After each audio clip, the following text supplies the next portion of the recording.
ডিমার্টের outlet আছে, মানে ওই টেক অ্যাওয়ে কাউন্টার। এত রোদ, এই সময় তো বেরোই না কোনোদিন। এইটা হচ্ছে আমার অ্যাপ্রন।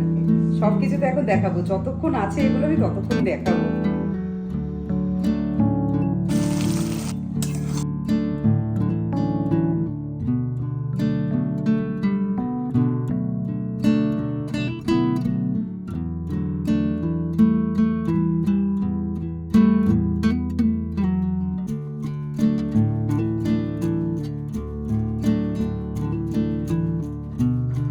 আমাদের কাহিনী সকল সদস্যকে গুড মর্নিং জানিয়ে আজকে একটা নতুন ভিডিও শুরু করছি। সকালবেলায় বানিয়ে নিয়েছি ডিম টোস্ট। ডিম টোস্ট দিয়ে আজকে আমাদের ব্রেকফাস্ট হবে। সকালবেলা চান পুজো করে নিই, তারপর বড্ড খিদে পেয়ে যায়। রুটি তরকারি করতে পারি, তরকারিটা যদি আগের দিন রাতে কাটা থাকে না, তাহলে সকালবেলা বানানো ইজি হয়। না হলে এরকম ডিম টোস্টই বা তোমার অন্য কিছু যেগুলো রেডিমেড হয়ে যায়, পোহা পোহা তো জানোই তোমরা, আমাদের প্রায় 7 দিনে 5 দিন ব্রেকফাস্টে পোহাই হয়। আর এই ডিম টোস্ট দেখলে না ছোটোবেলার কথা মনে পড়ে যায়। সেই ছোটোবেলায় স্কুলে যে আমরা যেতাম, টিফিন নিতাম, এরম টাইপের ডিম টোস্ট বানিয়ে দেওয়া হতো। তখন আমাদের পাউরুটি দিয়ে কম বানানো হতো, আমাদের ওখানে না কোয়াটার রুটি পাওয়া যায়।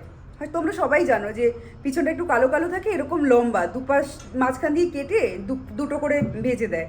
তো ওই ডিম টোস্টটা খেতে কিন্তু দারুণ লাগে, এটাও ভালো লাগে, কিন্তু ওটা যেন আলাদা, ওটা কলকাতার টেস্ট লেগে থাকে।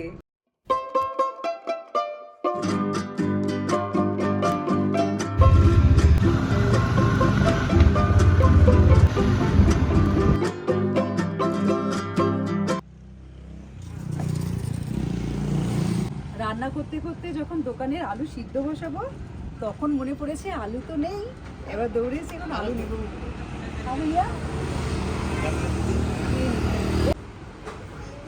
বাড়ির সামনে ছোট একটা ডিমার্টের আউটলেট আছে, মানে ওই টেক অ্যাওয়ে কাউন্টার। তো এখানে না এই অ্যাপ্রনটা বেশ ভালো লাগছে। সেম অ্যাপ্রন করে করে বোর হয়ে গেছি, তাই ভাবলাম এরকম একটা নিয়ে নিই। ভালো, এটা 99 করে প্রাইস, 99। খুব সুন্দর দেখতে।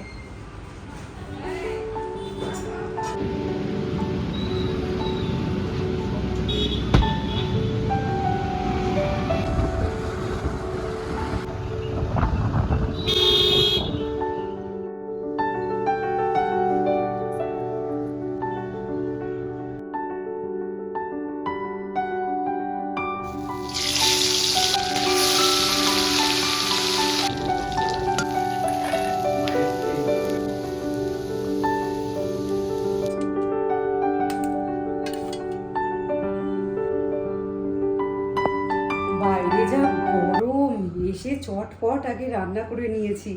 এত রোদ, এই সময় তো বেরোই না কোনো দিন, মানে রোদে পুরো লাল হয়ে যাওয়ার মতন। আর যেদিন আমি বাইরে বেরোই সেদিন আমি সানস্ক্রিন মাখি না, ঠিক আছে? বাড়িতে থাকলে তাও মাখা হয়, বাইরে বেরোনোর সময় ভুলে যাই পুরোপুরি। তো এখানে লাঞ্চ বানিয়ে নিয়েছি। এখানে আছে উচ্ছে কুমড়ো বটি, এটা খুব ভালো লাগে খেতে। এটা কালকে ইঁচড় চিংড়ি বানিয়েছিলাম সেটা। আর আজকে হচ্ছে ট্যাংরা মাছ, আলু পটল আর বড়ি দিয়ে ঝোল, সাথে স্যালাড। আলু পটল এর সাথে না বেগুন দিয়ে ওই পাতলা ঝোলটা খেতে খুব ভালো লাগে, আর এটা খুব টেস্টিও হয়, তাড়াতাড়িও হয়। আর এই হচ্ছে লাঞ্চ। অন্যদিন বিকেলবেলা বেশ ভালো হাওয়া থাকে, আজকে একদম হাওয়া নেই। আর নিচে সব লাইটগুলো জ্বালিয়ে দিয়েছে। এই সূর্যটা জাস্ট ডুবলো সবে। অনেক দিন হয়ে গেছে হাতে কোনো নেল পালিশ লাগাই না, আজকে ভাবছি একটু নেল পালিশ পরবো। মানে নেল পালিশ পরি, বাসন টাসন মাজি, উঠে যায় বলে আর পরা হয় না। আজকে একটু ইচ্ছে করছে একটু সুন্দর করে নখগুলোকে সাজাই।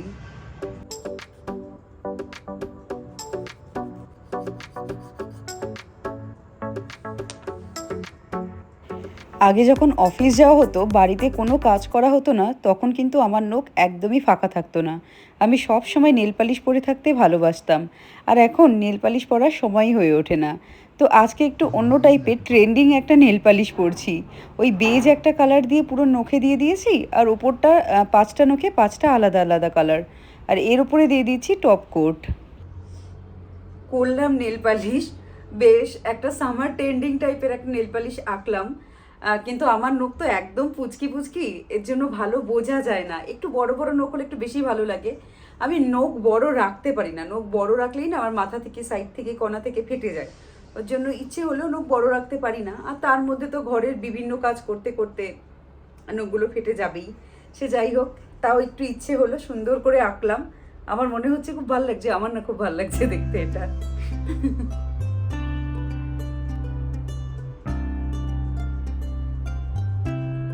আজকে যে অ্যাপ্রনটা আনলাম না, অ্যাপ্রন তো এইভাবে পরে, এটা মাথায় দিয়ে তারপর এখানটা এরকম করে বেঁধে এইভাবেই জেনারেলি অ্যাপ্রন পরে, কিন্তু আমি অ্যাপ্রন এইভাবে পরি না। আমার অ্যাপ্রন দেখলে তোমরা হাসবে। এইটা হচ্ছে আমার অ্যাপ্রন, যেটা আমি বেশিরভাগই একটাই আছে আমার কাছে, এইটাই পরি এরকম ক্রস ওয়াইজ। তো আমি যেটা করি, আমার না ঘাড়ের এখানে লাগে, এটা যেই মাথার উপরে উঠে থাকে এটাতে আমার ঘাড়ে লাগে। তো আমি এটাকে কেটে ফেলি। এই যে কাঁচি নেবে আর এরকম করে নতুন অ্যাপ্রন কেটে দেবে, ঠিক আছে? তারপর এটা নিয়ে ক্রস ওয়াইজ এটা নিয়ে যাবে এই দিকে, এই দুটো অ্যাডজাস্ট করে নিজেদের মাপ মতো একটা গিট্টু এদিকে দিতে হবে, আরেকটা গিট্টু এপাশেরটা থেকে নিয়ে এপাশে দেব এই দিকে। আমার নখগুলো কেমন লাগছে? সব কিছু তো এখন দেখাবো, যতক্ষণ আছে এগুলো আমি ততক্ষণ দেখাবো। তো বাঁধাবাঁধি ঝামেলা ছাড়া অ্যাপ্রন তৈরি। এই যে দেখো পিছনটা কিরকম ক্রস হয়েছে, এটা জাস্ট দুদিকে এরকম হাতটা ঢুকিয়ে দিতে হবে, আর এটা মাথার উপর থেকে এইভাবে নিতে হবে, ব্যাস। চুলটা পিছনে সরিয়ে নাও, হয়ে গেল তোমাদের অ্যাপ্রন তৈরি। আর যে ঘাড়ে লাগার সমস্যাটা আমার হয় সেটাও হয় না। এটা যদি তোমাদের অনেকের হয় তাহলে করতে পারো। কেমন লাগলো বুদ্ধিটা? ব্যাকটা একবার দেখিয়ে দে। হ্যাঁ ব্যাকটা দেখো, চুল, হ্যাঁ এই যে হ্যাঁ ক্রস ওয়াইজ।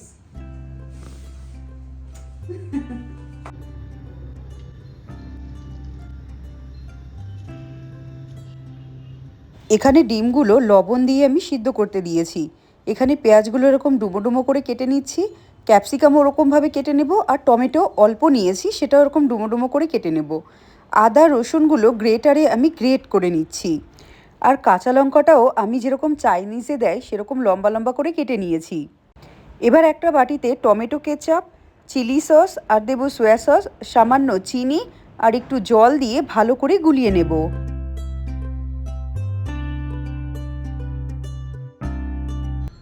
চিলি চিকেন তো একটা কমন জিনিস হচ্ছে, সেটা আমরা সবাই খাই, কিন্তু এগ চিলি এটা কি বলতো, বাড়িতে মোটামুটি সবসময়ই আমাদের ডিমটা থাকে, কিন্তু চিকেনটাতে একটু সমস্যা হয়, আবার আনতে যাও, আবার কতগুলো চিকেন আনতে হবে।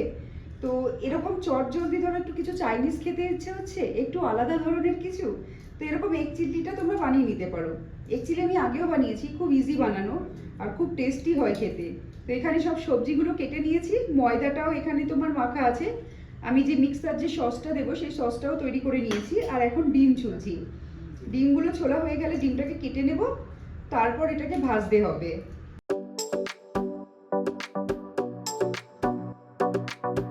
একটা প্লেটে নিয়ে নিয়েছি ময়দা, আর একটা বাটি দিয়ে নিয়েছি ময়দা, যতটা ময়দা তার হাফ নিচ্ছি কর্নফ্লাওয়ার। এখানে দেবো একটু গোলমরিচ গুঁড়ো, একটু লবণ, আর দেবো লঙ্কা গুঁড়ো, আর অল্প জল দিয়ে খুব ঘন করে একটা ব্যাটার গুলাবো। এবার যে ডিমগুলো কেটে রেখেছিলাম সেই ডিমগুলো প্রথমে গুঁড়ো ময়দাটা কোট করে নেব ভালো করে, তারপর এই যে গোলাটা গুলিয়েছি এর মধ্যে এর মধ্যে কোট করে দিয়ে দেব রিফাইন তেলে।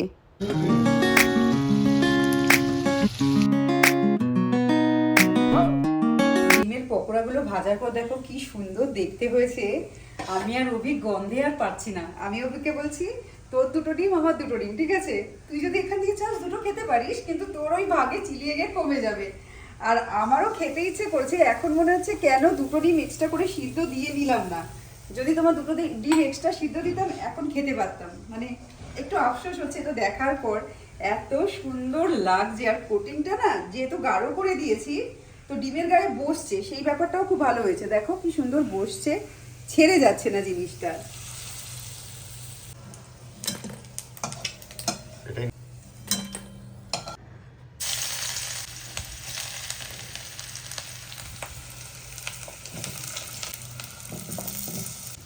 যেই তেলে ডিমগুলো ভেজেছিলাম সেই তেলে রসুন আদা গ্রেট করে দিয়েছি, আর পেঁয়াজগুলো দিয়ে দিয়েছি, ডুমো ডুমো পেঁয়াজগুলো।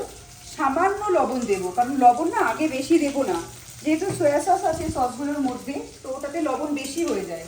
তাই লবণ দিয়ে হালকা আগে পেঁয়াজটা ভাজা ভাজা হবে, তারপর বাকি যেই সবজিগুলো কেটে রেখেছি সেগুলো দেবো। আর থাকতে পারলাম না, যতই হোক নিজেরাই তো খাবো। 8টা আছে, সে 8টার জায়গায় নয় 7টা টুকরো খাবো। খেয়ে দেখি দেখো।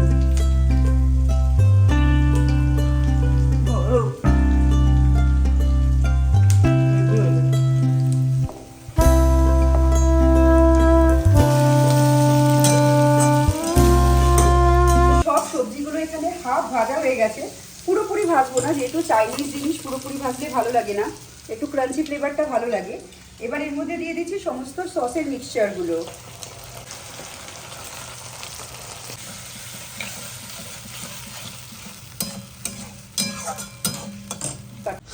এবার এই বাটিটাতে একটু কর্নফ্লাওয়ার গুলিয়ে নেব, যাতে গাঢ় হয়ে যায় এই ব্যাটারটা।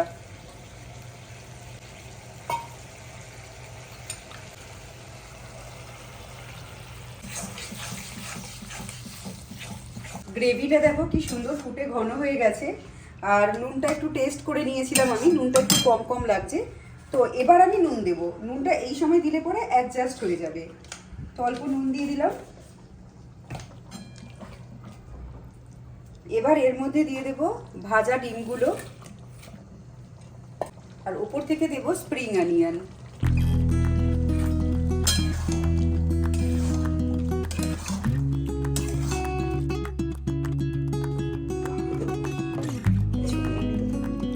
হয়ে গেছে আমাদের ডিনার, এগ চিলি উইথ পরোটা।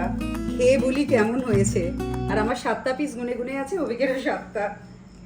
অভিক একটু পরে খাবে, আমার যেহেতু খিদে পেয়ে গেছে আমি আমারটা নিয়ে চলে এসেছি। আরে বাবা কি গরম।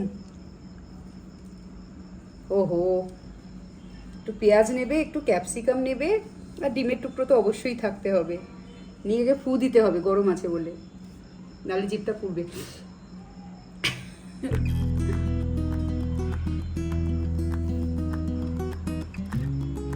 বলতে হবে না কেমন হয়েছে, বলবো না, বুঝে যাও।